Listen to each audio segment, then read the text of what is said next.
नमस्कार दोस्तों, जय हिंद, वंदे मातरम। आप सभी का स्वागत अभिनंदन है टीटी फैमिली शिक्षकों के परिवार जायसवाल कोचिंग सेंटर पर, पावर्ड बाई शिक्षा ही प्रकाश है।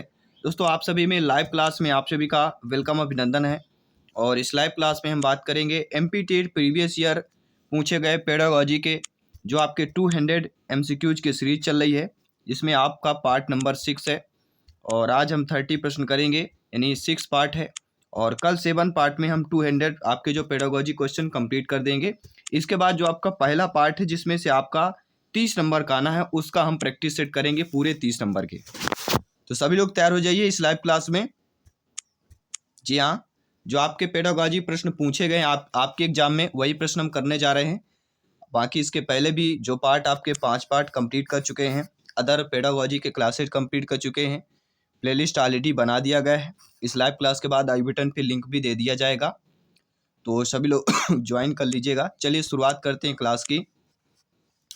निम्नलिखित में से कौन उस प्रक्रिया का इस्तेमाल करता है जिसमें व्यक्ति या क्लाइंट को एक चिकित्सीय स्थिति के दौरान एक भूमिका को निभाने के लिए कहा जाता है?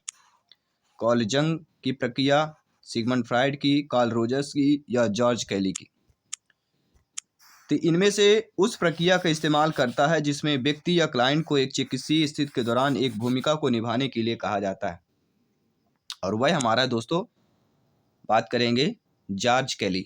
डी ऑप्शन जो दिया गया है ऑलरेडी आपका सही हो जाएगा। इसके बाद जो हम बात करेंगे आपके अगले प्रश्न की। अगला प्रश्न जो ऑलरेडी आपके स्क्रीन पर है, प्रश्न क्या पूछा जा रहा है, सभी यहाँ पे फीडबैक कीजिएगा, कमेंट कीजिएगा। प्रश्न इंटरेस्टेड प्रश्न दिया गया है कि एक उपलब्धि परीक्षण आयोजित करने का उद्देश्य सिवाय इस कारण को छोड़कर अन्य सभी के लिए होता है। तो एक जो उपलब्धि परीक्षण है आयोजित करने का उद्देश्य सिवाय इस कारण को छोड़कर न सभी होगा। कौन सा कारण को छोड़कर? उद्देश्यों के लेखन के लिए, शिक्षण रणनीतियों के संशोधन के लिए, शिष्यों की प्रगति के मूल्यांकन के लिए, शिष्यों के परिणामों को ज्ञान के माध्यम से प्रेरित करने के लिए। तो आप सभी लोग जानते हैं, एक उपलब्धि परीक्षण आयोजित करने का उद्देश्य जो है उद्देश्यों को लेखन के लिए, इसके सिवाय जो है यानी इसको छोड़कर अन्य सभी कारण होंगे। यानी शिक्षण रणनीतियों के संशोधन के लिए होगा, शिष्यों के प्रगति के मूल्यांकन के लिए होगा, शिष्यों के परिणामों को ज्ञान के माध्यम से प्रेरित करने के लिए होगा। तो किसको छोड़कर? पहले ऑप्शन। तो अकॉर्डिंग टू क्वेश्चन हमारा पहला ऑप्शन जो दिया गया है वह हमारा सही हो जाएगा। इसी के साथ ही हम बात करेंगे आपके अगले प्रश्न की। अगला प्रश्न आपकी स्क्रीन पर क्या दिया गया है, सभी लोग ध्यानपूर्वक समझिएगा और फीडबैक कीजिएगा। निम्नलिखित में से कौन सी जो है धीमे शिक्षार्थी या स्लो लर्नर का अभिलक्षण नहीं है? ध्यान की अल्पावधि, रुचि का सीमित परास, सीमित शब्दावली, अमूर्त चिंतन। ये तो इनमें से कौन सी जो है धीमे शिक्षार्थी या स्लो लर्नर का अभिलक्षण नहीं है? तो आप सभी लोग जानते हैं कि ध्यान की अल्पावधि, रुचि का सीमित परास, सीमित शब्दावली, ये तीनों जो है धीमे परीक्षण या स्लो लर्नर का विलक्षण है, लेकिन अमूर्त चिंतन आपका नहीं है। इसलिए according two questions D option हमारा सही हो जाएगा। अगला प्रश्न है, निम्नलिखित में से कौन सा परीक्षण पूरी तरह मौखिक परीक्षण है? विषय आत्मबोधन परीक्षण, व्यक्तित्व प्रश्नावली, इंक ब्लॉट परीक्षण, संस्कृत निष्पक्ष परीक्षण की बात करते हैं। तो इनमें से कौन सा परीक्षण जो है पूरी तरह जो है मौखिक परीक्षण होगा? तो वह हमारा कहला जाएगा व्यक्तित्व प्रश्नावली। ठीक है। इसके बाद हम बात करते हैं दोस्तों अगले प्रश्न की। कुशाग्र बुद्धि वाले विद्यार्थियों को निम्न के माध्यम से भली भांति प्रोत्साहित किया जा सकता है: रणनीतियों के नयापन लाकर, उन्हें त्वरित प्रतिक्रिया देकर, उन्हें कक्षा में अलग थलग करके, उनकी आकांक्षाओं के स्तर एवं जीवन के उद्देश्यों का उत्थान करके। तो कुशाग्र बुद्धि वाले विद्यार्थी बालक बालिकाओं को किसके माध्यम से भली भांति जो है प्रोत्साहित किया जा सकता है? तो वह है उनकी आकांक्षाओं के स्तर एवं जीवन के उद्देश्यों का उत्थान करके। डी ऑप्शन आपका सही हो जाएगा। अगला प्रश्न यहाँ पे पूछा जा रहा है कि जब कुछ थ्योरी या सिद्धांतों को व्यापक रूप से स्वीकार किया जाता है और विशेष मामलों को समझाने के लिए लागू किया जाता है, तो उसे किस रूप में जाना जाता है? भावनात्मक चिंतन, पार्श्व चिंतन, या विवेचनात्मक स्तर की बात करते हैं, या निगमनात्मक स्तर की बात करते हैं? तो राइट ऑप्शन यहाँ पे क्या हो जाएगा? तो जब कुछ थ्योरी या सिद्धांतों को व्यापक रूप से स्वीकार किया जाता है और विशेष मामलों को समझाने के लिए लागू किया जाता है तो उसे किस रूप में जाना जाता है? उसे दोस्तों आपके निगमनात्मक तर्क के रूप में जाना जाता है। और ये आपके एग्जाम में आया हुआ प्रश्न, पूछा गया प्रश्न। अगला प्रश्न है, जो बच्चे आंशिक रूप से देख सकते हैं उन्हें विशेष स्कूलों में रखा जाना चाहिए, बिना किसी विशेष प्रावधान के निमित्त स्कूल में रखा जाना चाहिए, समान स्कूल में एक विशेष प्रावधान के तहत जो है रखा जाना चाहिए, या शिक्षा ही नहीं दी जानी चाहिए क्योंकि यह उनके लिए किसी तरह से उपयोगी नहीं है। तो जो बच्चे आंशिक रूप से जो है देख सकते हैं उनके लिए क्या होगा? तो जो बच्चे आंशिक रूप से देख सकते हैं उनके लिए कि समान स्कूल में एक विशेष प्रावधान के तहत रखा जाना चाहिए। सी वाला ऑप्शन सही हो जाएगा। नो डाउट सभी लोग समझ रहे हैं। आइए बात करते हैं अगले प्रश्न की। अधिगम में अक्षम बच्चे की पहचान करने के लिए निम्नलिखित में से कौन सा व्यवहार उपयोग किया जा सकता है? अक्सर मूड बदल जाना, वाच को सा या फिर 21 को 12 लिखना, अबद्ध व्यवहार हो गया, या कम समय तक ध्यान देना और उच्च शारीरिक गतिविधि। सभी कमेंट कीजिएगा। तो दोस्तों अधिगम में अक्षम बच्चे की पहचान करने के लिए निम्नलिखित में से जो व्यवहार उपयोग किया जा सकता है कि वाच को सा या फिर 21 को 12 लिखना। बी ऑप्शन सही हो जाएगा। और ये कई बार पूछा गया रिपीटेड प्रश्न है इस प्रकार का, तो इस बार भी एग्जाम में आने की संभावना। जी हाँ, चाहे हम रीट की बात करें, C TET, MP TET, UP TET, सभी में पूछा गया है। अगला प्रश्न है, किस प्रकार के अनुकूलन या कंडीशनिंग में पहले से ही CS और CR का पता लगाया जा सकता है? चिन्ह अधिगम, क्लासिकल कंडीशनिंग, मौखिक अधिगम या इंस्ट्रूमेंटल कंडीशनिंग की बात करते हैं, सभी बताइएगा। तो किस प्रकार के अनुकूलन कंडीशनिंग में जो है पहले ही CS और CR का पता लगाया जाता है वह कहलाता है क्लासिकल कंडीशनिंग की बात करेंगे। किसकी बात करेंगे? क्लासिकल कंडीशनिंग की बात करते हैं। इसके बाद अगला प्रश्न है कि सूचना प्रक्रमण दृष्टिकोण जोर देता है कि व्यक्ति इसके सिवाय सब कुछ करेंगे। सूचना को रणनीतिबद्ध करना, सूचना को भूल जाना, सूचना में तोड़ मरोड़ करना या सूचना का अभिलेखन करना। तो सूचना प्रक्रमण दृष्टिकोण जोर देता है कि व्यक्ति किसके सिवाय सब कुछ करे। तो व्यक्ति जो है सूचना को भूल जाने के सिवाय सूचना को रणनीतिबद्ध भी करे, सूचना में तोड़ मरोड़ कर सकता है, सूचना का विलेखन कर सकता है। किसके सब कुछ सिवाय? किसके सिवाय? बी आप सूचना के भूलने के सिवाय सब कुछ वह कर सकता है, जो अदर ऑप्शंस दिए गए हैं। अगला प्रश्न है, एक प्रभावी कक्षा वातावरण का सार क्या होगा? पूर्ण शांति होगी, विभिन्न प्रकार के शिक्षण सहायक उपकरण होंगे, जीवंत छात्र शिक्षक बातचीत होगी या सख्त अनुशासन हो सकता है। आप सभी लोग भावी अध्यापक अध्यापिकाएं हैं, सभी लोग कमेंट कीजिएगा। जायसवाल सर आप सभी का अभिनंदन, स्वागत करते हैं। एक प्रभावी कक्षा वातावरण का सार क्या हो सकता है? तो एक प्रभावी कक्षा वातावरण का जो सार होगा कि जीवंत छात्र शिक्षक बातचीत, जीवंत छात्र शिक्षक बातचीत की बात करेंगे। अगला प्रश्न है, स्प्रेंगर ने व्यक्तित्व प्रकार के वर्गीकरण में निम्नलिखित में से कौन सा प्रकार शामिल नहीं किया है? राजनीतिक, आर्थिक, धार्मिक, भौतिकवादी। तो दोस्तों आप सभी लोग जानते हैं जब भी स्प्रेंगर की बात की जाती है, व्यक्तित्व प्रकार के वर्गीकरण की बात की जाती है, तो दोस्तों राजनीतिक, आर्थिक, धार्मिक इनको शामिल किया गया है, लेकिन भौतिकवादी को शामिल नहीं किया गया है। इसलिए according two questions D option सही हो जाएगा। यह आपके एग्जाम में ही पूछा गया प्रश्न है। अगला प्रश्न है, सहकारी अधिगम विधि में शिक्षक की भूमिका निम्न होती है। एक समन्वयक तथा प्रतिनिधि के रूप में, एक प्रतिनिधि तथा औपचारिक प्राधिकारी के रूप में, एक निदेशक के रूप में, एक संगठनकर्ता के रूप में। तो सहकारी अधिगम विधि में शिक्षक की भूमिका किस प्रकार की होती है? सभी लोग कमेंट कीजिएगा। तो हम बात करेंगे एक समन्वयक तथा प्रतिनिधि के रूप में। पहला ऑप्शन जो दिया गया है वह आपका सही हो जाएगा। अगला प्रश्न है, शैक्षणिक उद्देश्यों के लिए ब्लूम की वर्ग की ज्ञानात्मक क्षेत्र शिक्षार्थियों में क्या प्रभावित करता है? परिशुद्धता, सहनशक्ति, समर्थ या विचार की बात करेंगे। सभी कमेंट कीजिएगा। जायसवाल सर आप सभी का अभिनंदन, स्वागत करते हैं। जी हाँ, लाइव क्लास हमारी 7 PM में होती है, आप सभी लोग जानते हैं, डेली हमारी लाइव क्लास होती है। तो शैक्षणिक उद्देश्यों के लिए ब्लूम की वर्गी का ज्ञानात्मक क्षेत्र विद्यार्थियों में क्या प्रभावित करता है? तो यहाँ पे जो ऑप्शंस आपके दिए गए हैं वह है विचार। विचार जो है बहुत ज़्यादा प्रभावित करता है। तो यहाँ पर जो डी ऑप्शन दिया गया है वह हमारा सही हो जाएगा। अगला प्रश्न है, शैक्षिक मनोवैज्ञानिक निम्न के अधिगम के साथ अधिक संबंध रहते हैं? अनौपचारिक वातावरण, औपचारिक वातावरण, भौतिक वातावरण या सामाजिक वातावरण।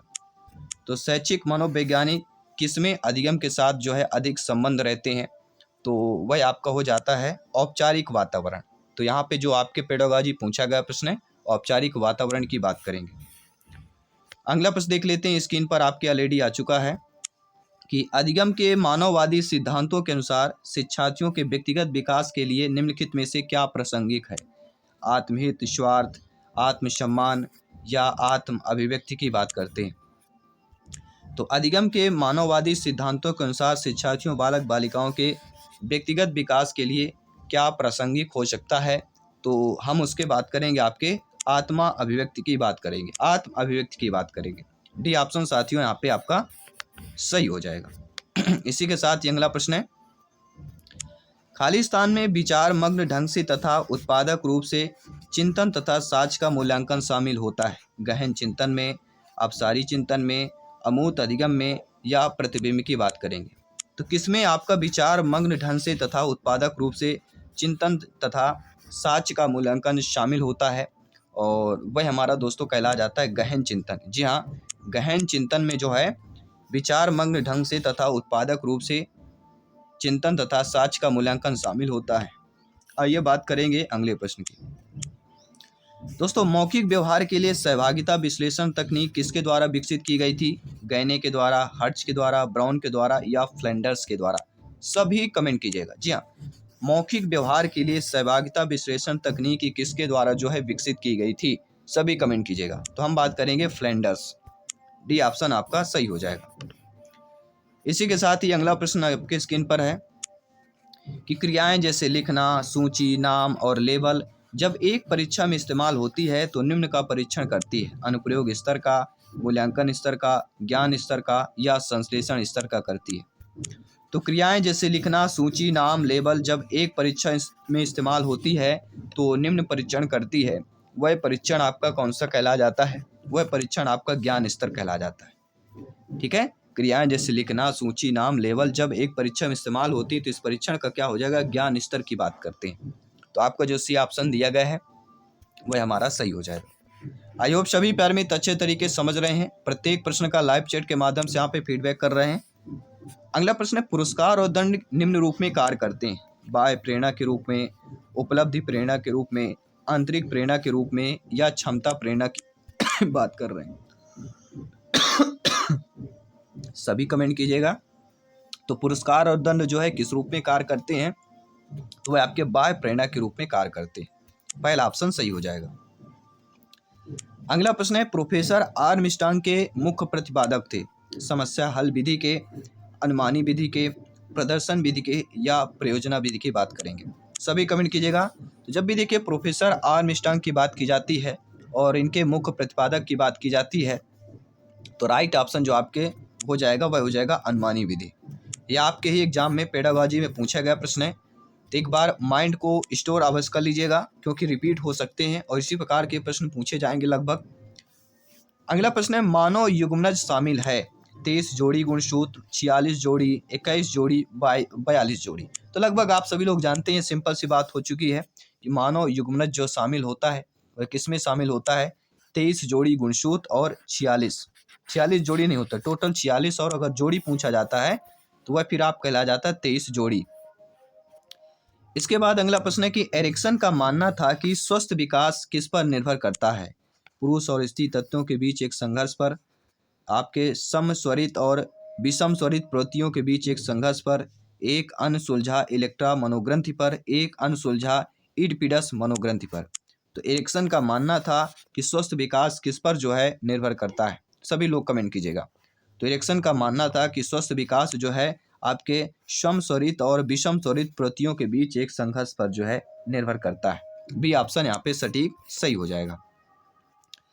अगला प्रश्न दिया गया है कि चिंतन अनिवार्य रूप से है एक भौतिक घटना है, एक मनोप्रेरणा प्रक्रिया है, एक ज्ञानात्मक गतिविधि है या एक प्रभावशाली व्यवहार हो जाता है? तो चिंतन अनिवार्य रूप से क्या हो जाता है, सभी लोग बताइएगा। तो चिंतन एक अनिवार्य रूप से आपका एक ज्ञानात्मक गतिविधि हो जाती है। क्या हो जाता है? चिंतन अनिवार्य रूप से एक ज्ञानात्मक गतिविधि हो जाती है। इसके बाद प्रश्न है, स्मृति क्या होता है? आर्थिक सहायता है, स्मृति सहायक है, जादुई शब्द है या सैद्धांतिक चरण? तो स्मृति विज्ञान क्या होगा, सभी बताइए। स्मृति जो विज्ञान कहलाता है वह आपका स्मृति सहायक होता है। स्मृति विज्ञान क्या है? आपका स्मृति सहायक हो जाता है। अगला प्रश्न दिया गया है कि जांच की द्वंद्वात्मक पद्धति के मूल का पता किनके समय में लगाया जा सकता है? बर्टेल रसर के, अरस्तु के, प्लेटो के, सुकरात के। तो जांच के द्वंद्वात्मक पद्धति के मूल का पता किसके समय से लगाया जा सकता है? सभी बताइएगा। तो हम बात करेंगे सुकरात। जी हाँ, जांच के द्वंद्वात्मक पद्धति के मूल का पता जो है सुकरात समय से जो है लगाया जा सकता है। डी ऑप्शन आपका सटीक आंसर हो जाएगा। इसके बाद बात करेंगे अगले प्रश्न की कि निम्नलिखित में से कौन सा अवलोकन हार्वर्ड गार्डनर के बहुबुद्धि के सिद्धांत को समर्थित करता है? सभी बुद्धिमत्ताएं एक दूसरे के समान होती हैं। बुद्धि विश्लेषणात्मक, रचनात्मक और व्यवहारिक बुद्धिमत्ता की एक अंतरक्रिया है। एक कक्षा में सभी बुद्धिमत्ताओं को ढालना असंभव है। या विभिन्न बुद्धिमत्ताएं प्रकृति में पदानुक्रमिक होती हैं। इनमें से कौन सा अवलोकन हार्वर्ड गार्डनर के बहुबुद्धि सिद्धांतों को आपका समर्थित करता है? सभी कमेंट कीजिएगा। तो ये दोस्तों, इनमें से जो अवलोकन हार्वर्ड गार्डनर के बहुबुद्धि सिद्धांत को समर्थित करता है वह बुद्धि, विश्लेषणात्मक, रचनात्मक और व्यवहारिक बुद्धिमत्ता एक अंतरक्रिया। बी ऑप्शन आपका सटीक आंसर सही हो जाएगा। अगला प्रश्न है, भय या क्रोध के दौरान हृदय गति बढ़ाने वाला हार्मोन कौन सा होता है? Insulin hormone, adrenaline hormone, thyroxine hormone या ऑक्सीटोसिन हार्मोन। बायोलॉजी साइंस वाले तो अभी तक इस प्रश्न का उत्तर दे दिए होंगे। तो भय या क्रोध के दौरान हृदय गति बढ़ाने वाला हार्मोन कौन सा होता है? सभी कमेंट कीजिएगा। तो हम बात करेंगे आपके एड्रेनालाइन ग्रंथि की बात करेंगे। सी वाला ऑप्शन जो दिया गया है सेकंड ऑप्शन में वह सही हो जाएगा। अगला प्रश्न दिया गया दोस्तों कि निम्नलिखित में से किस उद्देश्य के लिए समेकित मूल्यांकन का उपयोग किया जाता है? यह जानने के लिए कि छात्र की रुचि और काम की आदतें क्या है, मुख्य रूप से छात्रों को प्रमाणित या ग्रेड करने के लिए, सीखने की प्रक्रिया के दौरान विद्यार्थियों की प्रगति की निगरानी करने के लिए, या विशिष्ट शिक्षण समूहों को छात्रों को निर्दिष्ट करने के लिए। सभी कमेंट कीजिएगा। तो निम्नलिखित में से किस उद्देश्य के लिए समेकित मूल्यांकन का उपयोग किया जाता है? सभी कमेंट कीजिएगा। तो दोस्तों, मुख्य रूप से छात्रों को प्रमाणित या ग्रेड करने के लिए।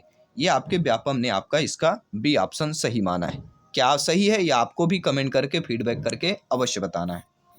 और इसके बाद आपका अगला प्रश्न है, इस क्लास का 30वां प्रश्न है कि शैक्षणिक पर्यवेक्षण का उद्देश्य क्या होता है?